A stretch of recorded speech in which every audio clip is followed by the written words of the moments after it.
નાણાકીય વર્ષની શરૂઆત તો ઘટાડા સાથે થઈ છે, પરંતુ માર્કેટ પૂરી અત્યારે પ્રયત્ન કરી રહ્યું છે કે રિકવર થાય. જે સ્ટોક્સ ફોકસમાં છે, સૌથી પહેલાં તો ઘણા સમય પછી વોડાફોન આઈડિયા માટે પોઝિટિવ સમાચાર છે.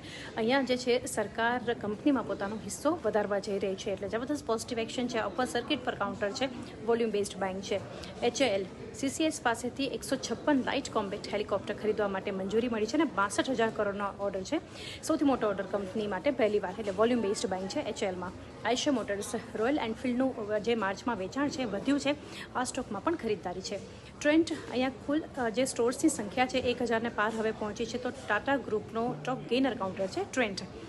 HBL એન્જિનિયરિંગ પોઝિટિવ એક્શન થઈ રહ્યું છે. 763 કરોડના કવચ પ્રોજેક્ટ માટે 5 LOA કંપનીને મળ્યા છે, એટલે HBL એન્જિનિયરિંગમાં મજબૂતી છે. GMR એરપોર્ટ્સ તેજી થઈ રહી છે. દિલ્હી એરપોર્ટ પર સ્થાનિક મુસાફરો માટે UDF એટલે કે યુઝર ડેવલપમેન્ટ ફીઝમાં કોઈ બદલાવ નથી થયો. અને સાથે સેક્ટર વાઇઝ જોઈએ તો આજે આઈટીમાં જે છે અમેરિકામાં મંદીની આશંકા છે, એટલે આઈટી સેક્ટરમાં પ્રેશર છે, આઈટી કંપનીઓમાં દબાણ છે. રિયલ્ટીમાં આજે વેચવાલી છે, પરંતુ ઓટો કંપનીઓમાં આજે મજબૂતી છે.